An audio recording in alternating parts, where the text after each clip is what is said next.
De vous retrouver pour ce nouveau numéro du journal à la une. La nouvelle chef de l'exécutif national, Judith Suminwa Tuluka, a eu des échanges avec l'acteur politique Vital Kamerhe en prélude de la formation du tout premier gouvernement du deuxième mandat du chef de l'État Félix Antoine Tshisekedi Tshilombo. Mise en garde du gouverneur militaire de la province du Nord Kivu, Peter Chirimwami, contre le militaire en divagation et les Wazalendo incontrôlés, auteurs de l'insécurité grandissante dans la ville de Goma qui ne cesse d'occasionner les tueries.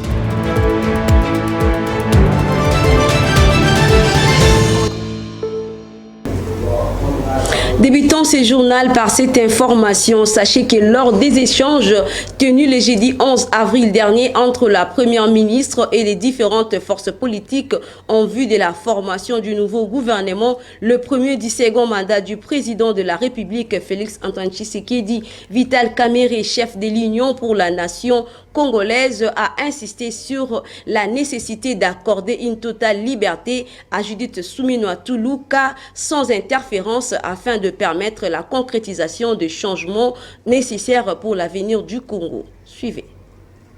D'abord, je tiens à réitérer mes félicitations à Madame la Première ministre Suminwa Judith, que je connais déjà, ou je connaissais déjà très bien, dans la commission ECOFIN.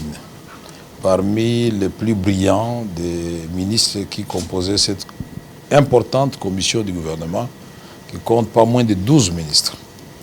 Je suis content que notre pays, non seulement soit doté d'une femme comme première ministre, et je suis content parce qu'il ne s'agit pas seulement du critère d'être femme.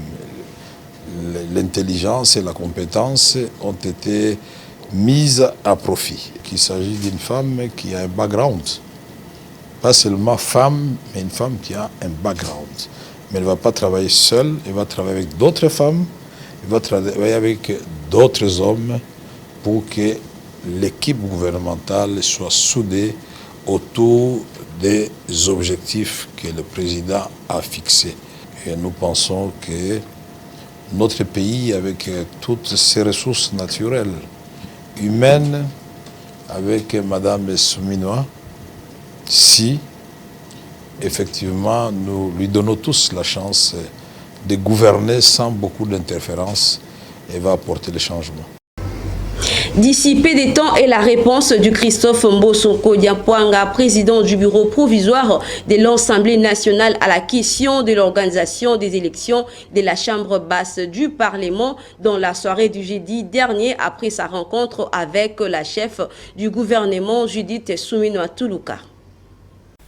La question de l'élection des membres du bureau définitif de l'Assemblée nationale reste pendant, alors que des voix et des figures emblématiques du pouvoir en place se pointent au perchoir de cette chambre parlementaire. Parmi eux figure Modeste Bachilukwebo de l'AFDC et allié, Christophe Mbosonko Dia, président du bureau d'âge, et Vital Kamerhe, président national de l'INC, tous membres du présidium de l'Union sacrée de la nation. De son côté, le doyen d'âge de la Chambre basse du Parlement, devant les médias, déclaré que d'ici peu de temps, les élections vont se dérouler sans donner plusieurs détails. Eh bien, nous sommes en pleine préparation. Nous sommes en pleine préparation pour terminer les derniers points de la session extraordinaire concernant donc l'élection et l'installation de membres du bureau de l'Assemblée nationale. Donc on est en pleine préparation. Peut-être que dissipé, croyez-moi, dissipé. Notons que la réponse de Mbosonko Dia est à la suite de sa rencontre avec la première ministre Judith Suminwa dans la soirée du jeudi 11 avril dernier, dont rien n'a fuité de cette discussion. Signalons par ailleurs que les discussions autour de la présidence de l'Assemblée nationale seraient la base du blocage des opérations pour l'élection définitive du bureau de cette chambre parlementaire. Et les choses continuent de tirer à longueur. Pour d'autres, la main du chef de l'État est sollicitée pour couper court cette affaire qui bloque les bons fonctionnements de l'Assemblée nationale près de 4 mois après les élections générales du 20 décembre 2023. Et les députés provinciaux de la Tchopo et les personnels administratifs ont été formés mardi dernier sur la surveillance électorale afin de les doter des notions nécessaires pour éviter des soupçons de corruption lors des élections du gouverneur et des sénateurs prévues à la fin du mois d'avril. Cette formation était une initiative des ONG Institut républicain international. Des détails dans ces commentaires de Richard Nawesh. Pour Mathieu Kanga Londimo, président de l'organe de Luberon de la Tchopo, cette formation est une réponse au renforcement des capacités de députés provinciaux et des agents administratifs de cette assemblée provinciale. L'un de ses axes prioritaires dans son programme quinquennal, c'est une occasion pour les députés provinciaux de prendre conscience de la lourde charge que représente le choix responsable et judiciaire d'élire un gouverneur et des sénateurs qui vont prioriser les intérêts de la province. Il s'y est épinglé que, selon Jérôme Nengowe, chargé du programme au sein de l'ONG IRI, cette activité d'un jour est organisée pour attirer l'attention des députés provinciaux sur la fraude électorale, particulièrement en regard des élections organisées en décembre 2023 qui ont été émaillées de plusieurs irrégularités. À la Tchopo, la population s'intéresse ces derniers temps au choix du gouverneur qui dirigera cette province. On peut lire sur le visage de Boyomé des inquiétudes, une sorte de crainte concernant le choix des députés provinciaux d'un gouverneur de leur choix. Sur les réseaux sociaux, on constate une violence verbale et de la part de partisans et de fanatiques des candidats à la gouvernance pour ces élections. Des injures et des propos discourtois prennent de la place, instaurant ainsi une sorte de tension qui s'installe petit à petit au sein des partisans des différents candidats. Au total, 20 candidats gouverneurs ont été validés par la Cour d'appel de la Tchopo. Par ailleurs, les candidats sénateurs sont au nombre de 63.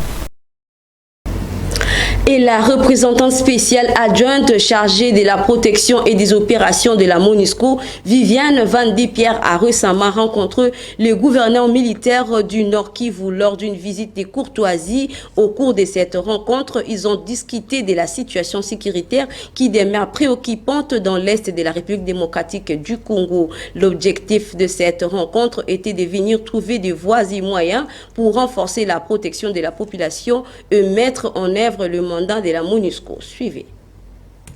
Je suis ravie d'être à Goma au nom de la représentante spéciale du secrétaire général et je suis venue rendre une visite de courtoisie au gouverneur militaire de la province du Nord Kivu. Je suis arrivée en RDC le 31 mars à Kinshasa où j'ai pu tenir des consultations avec le vice-premier ministre et ministre des Affaires étrangères, de la Défense et de l'Intérieur, ainsi qu'avec la communauté diplomatique et le système des Nations Unies. Je suis consciente des enjeux et des défis de protection dans l'Est de la RDC et je suis très engagée pour travailler ensemble avec les autorités provinciales pour la mise en œuvre du mandat de la MONUSCO et appuyer la population. En mission d'itinérance, le gouverneur militaire de la province de l'Ituri, le lieutenant-général Johnny Luboya, a inspecté l'état d'avancement des travaux exécutés sur le tronçon Aru-Jalasiga qui a été réouverte aux usagers. Plus de détails dans ce reportage. Adieu, le bourbier est fini. Le calvaire des usagers du tronçon routier Aru-Djalasiga, long de 90 km. Le parcours de combattants sur cette route laisse place dorénavant à la véritable fluidité. En termes de circulation, cette route jadis source de plusieurs cas d'accidents et de perpétuelles souffrances devient aujourd'hui praticable. Ceci grâce à l'appui financier de l'administration militaire de l'Ituri. Le gouverneur militaire de l'Ituri qui a inspecté ce jeudi 11 avril courant le travaux exécutés par la société Petrocity. La remise en état de cette route va contribuer à la sécurité, ainsi booster l'économie de la région. C'est-à-dire que si nous avons un problème maintenant sécuritaire, nous avons drastiquement réduit le délai d'intervention. Voilà pourquoi est-ce qu'il faut refaire les routes. Si aujourd'hui nous avons des problèmes à Djalasiga, les unités qui sont à Aru peuvent descendre facilement à Djalasiga. Les unités qui sont à Ngoté peuvent aussi facilement descendre à Djalasiga. Et donc aujourd'hui, la circulation est fluide. L'ingénieur de cette entreprise parle de la nature des travaux. Nous avons fait les reprofilages systématiques, suppression des bourbiers, et maintenant on est en train de faire les rechargements. Une autre liesse provient sirement de la part des usagers. Nous nous réjouissons de la réhabilitation de cette route. Autrefois, cette artère était vraiment impraticable. Nous faisons près d'une journée pour la parcourir. Actuellement, nous pouvons circuler librement. Nous remercions infiniment les autorités pour cette réhabilitation. Depuis l'avènement de l'état de siège en Ituri, en tête le lieutenant général Luboyanka Shomadjoni, une place de choix est accordée dans la réhabilitation des axes routiers de la province, ce qui permet à ce jour la circulation des personnes et de leurs biens, favorisant ainsi une cohésion sociale s'inscrivant dans la ligne droite du président de la République, Félix Antoine Tshisekedi Tshilombo, qui prône le peuple d'abord. D'une province à une autre, insécurité dans la ville de Goma, les conseillers communaux de cette ville de la province du Nord Kivu ont, à travers un communiqué, exigé la plus haute peine aux criminels qui endeuillent la population, tout en invitant les autorités militaires à sécuriser les personnes et leurs biens. Regardez. Nous, conseillers communaux de la commune de Goma, constatons avec regret la profonde dégradation de la situation sécuritaire dans la ville de Goma en général et dans la commune de Goma en particulier. Nous invitons les autorités compétentes ayant en charge la sécurité de la population dans leurs attributions de prendre urgemment les dispositions qui s'imposent afin de sécuriser la population et leurs biens. Nous appelons aussi la population à la vigilance et à dénoncer les cas suspects. Quant à nous, nous vous rassurons notre implication pour contribuer à la restauration de la sécurité et d'assurer le suivi pour l'application de la plus lourde peine qui doit être infligée aux criminels. Nous présentons nos sincères condoléances aux familles endeuillées par cette barbarie humaine.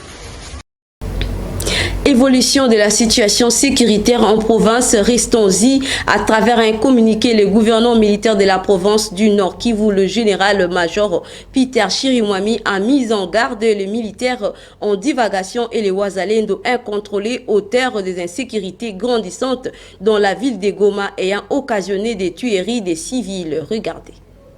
Parlant de l'insécurité grandissante dans la partie sud de la province, le gouverneur de province a affirmé, sans embâche, que celle-ci est principalement causée par les terroristes du M23 avec la complicité de l'armée rwandaise. Il a également déploré l'insécurité devenue récurrente dans la ville de Goma et ses environs où des tueries, braquages, cambriolages, largage aveugle des obus et enlèvements sont enregistrés au quotidien, parfois même au grand jour. Cette stratégie de l'ennemi vise à créer la psychose, la peur et les zizanies au sein de la population. C'est pourquoi le gouverneur de province met en garde les VDP, les démobilisés, les militaires en divagation et les Ouazalendo incontrôlés, car une instruction ferme a déjà été donnée aux responsables des troupes et aux commandants des unités de ne ménager aucun effort pour restaurer la tranquillité et la quiétude en mettant hors d'état de nuire tous ceux qui voudraient compromettre les efforts des FARDC engagés à défendre la patrie sur les lignes de front. De manière spécifique, les membres du Conseil expriment leur compassion vis-à-vis des familles éplorées suite aux incursions armées, aux tueries et aux assassinats dans plusieurs coins de la ville de Goma.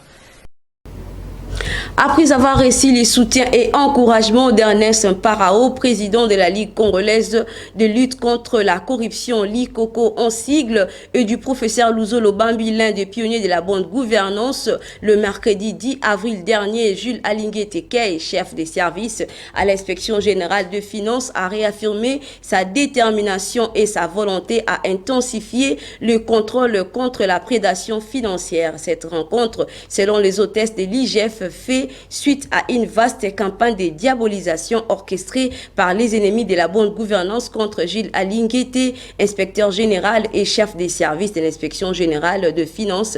Voici ces commentaires de Richard Nawej. Après avoir reçu le soutien et encouragement de Ernest Parao, président de la Ligue congolaise de lutte contre la corruption LICOCO, et du professeur Luzolo Bambi, l'un des pionniers de la bonne gouvernance, mercredi 10 avril 2024 dernier, Gilles Alingué Tekei, chef des services de l'inspection générale des finances, IGF, a réaffirmé sa détermination et sa volonté à intensifier les contrôles comme la prédation financière. Cette rencontre, selon les hôtes de l'inspection générale des finances, fait suite à une vaste campagne de diabolisation orchestrée par les ennemis de la bonne gouvernance contre Gilles Alingué Tekei. Malgré les campagnes de diabolisation et des informations orchestrées par ceux qui ne veulent pas la bonne gouvernance, le chef de l'État Félix Antoine Tshisekedi Tshilombo n'a cessé d'exprimer son admiration pour le travail remarquable réalisé par l'inspection générale de finances IGF sous la direction de Gilles Alingué Tekei au cours du briefing presse organisé par le porte-parole du gouvernement Patrick Mouyaya. Parlons cette fois-ci de la pose de la première pierre pour la construction du bâtiment qui doit habiter les laboratoires du système national de la surveillance de forêt en République démocratique du Congo d'ici la fin de cette année en cours. Suivez. La République démocratique du Congo est sur le point d'acquérir d'ici la fin de cette année en cours le bâtiment du système national de surveillance de ces forêts. En effet, le gouvernement congolais s'apprête à débourser une somme d'au moins 30 millions de dollars américains afin de construire son premier système national de surveillance forestière. Il s'y est de noter que la cérémonie officielle de la pose de la première pierre pour la construction qui devra habiter ces laboratoires s'est déroulée le jeudi 11 avril dernier devant le bâtiment de la faculté des sciences agronomiques et environnementales de l'université de Kinshasa. Par ailleurs, cette cérémonie a été présidée par la ministre de l'Environnement et Développement durable, F. Bazaïba Massoudi, et d'autres participants, notamment le ministre de la Recherche scientifique, le recteur de l'université de Kinshasa, Jean-Marie Kayembe et tant d'autres. Signalant que les exécutions de ces travaux seront confiées par les cabinets d'architecture Ndondo Boni qui dureront pendant au moins 8 mois et seront entièrement financés par les gouvernements congolais en partenariat avec la société américaine Wildlife Work Carbon LLC ainsi que son partenaire congolais ERA Congo SRL à un hauteur de 30 millions de dollars américains. Selon F. Bazaïba, cette construction constitue une œuvre de fierté pour la RDC ainsi que pour l'Afrique tout entière. Pour rappel, ces projets datent de l'année 2007 lors de la COP 13 à Bali en Indonésie où le secrétaire de la Convention cadre des Nations Unies sur le changement climatique tels que exigés par les États membres du mécanisme international REDD+, afin de mettre en place ces systèmes nationaux de surveillance des forêts dans le but d'améliorer le mesurage. Plus de 4 mois déjà depuis que la population quinoise du quartier Mikassi dans la commune de Makala vit la calmie en eau potable. Images et commentaires dans ces reportages d'Espoir Kinavidi. Nous sommes au quartier Mikassi, dans la commune de Makala. Ici, l'eau est devenue une casse-tête pour ses habitants depuis près de 7 mois. Sans connaître la cause principale de ces pénuries, pour avoir de l'eau potable, cette population estimée à plus ou moins 9000 personnes est dans l'obligation de se réveiller très tôt pour chercher dans les quartiers voisins. Fatigués à cette accalmie, les Makaloises et Makalois appellent au secours des autorités de la régie des eaux.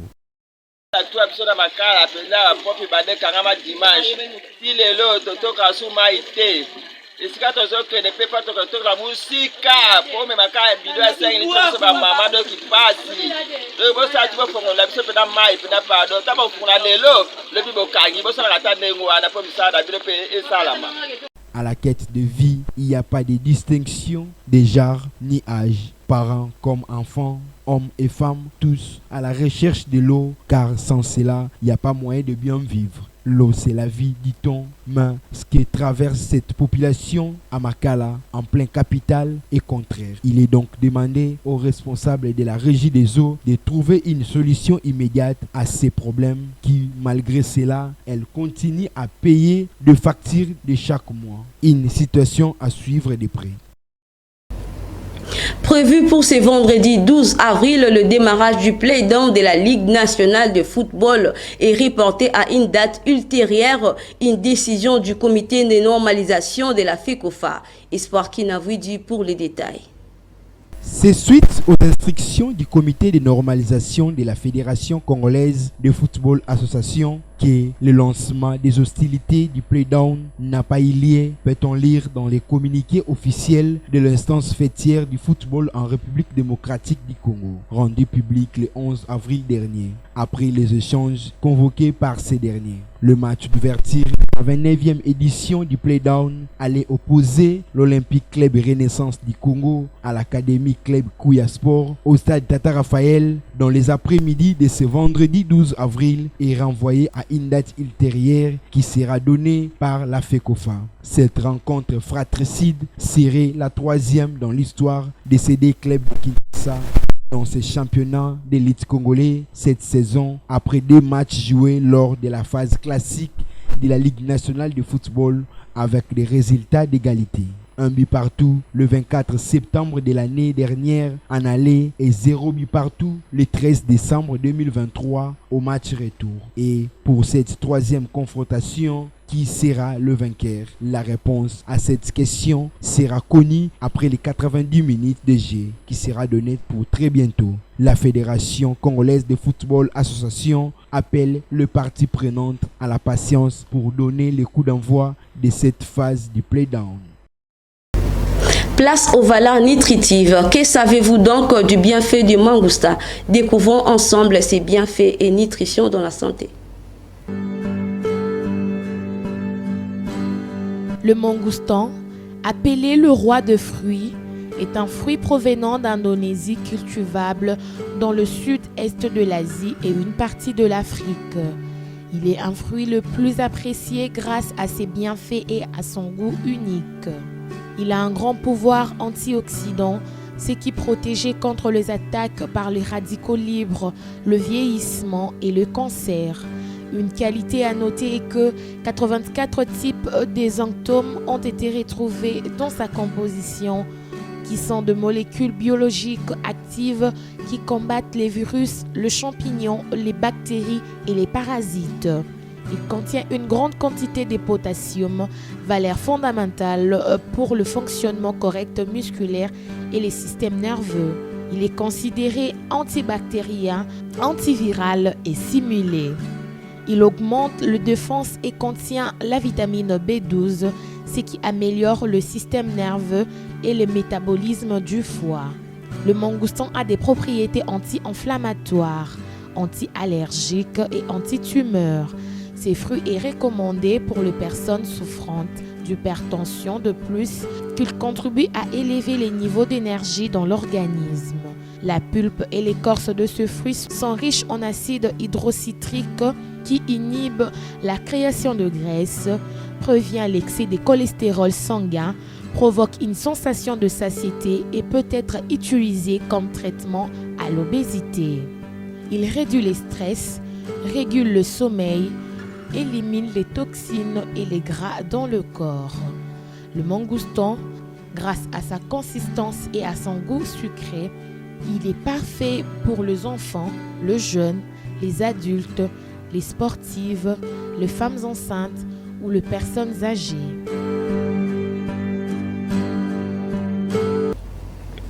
Clôturons ce journal par les bulletins météorologiques. Retenez qu'il y aura du brouillard. La température à Kinshasa sera de 24 degrés Celsius, dominée par une température ressentie plus chaude, soit 26 degrés Celsius. La force du vent oscillera aux alentours des 4 km par heure, tandis qu'à l'après-midi, la pluie sera au rendez-vous. La température atteindra 28 degrés Celsius avec une température ressentie plus chaude de 31 degrés Celsius. Et enfin, dans la soirée, la température retombera vers 23 degrés Celsius, mais la température ressentie sera plus chaude, sera de 25 degrés Celsius.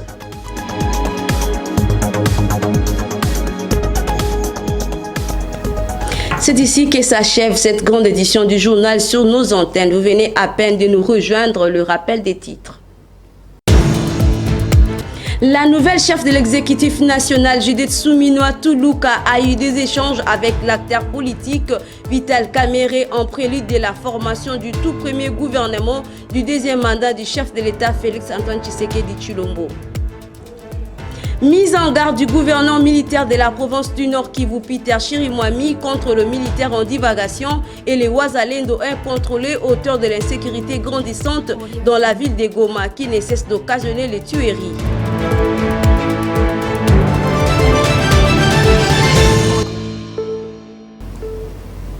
Merci à votre attention soutenue d'ici là. Portez-vous bien et bonne suite de programmes sur nos antennes. Au revoir.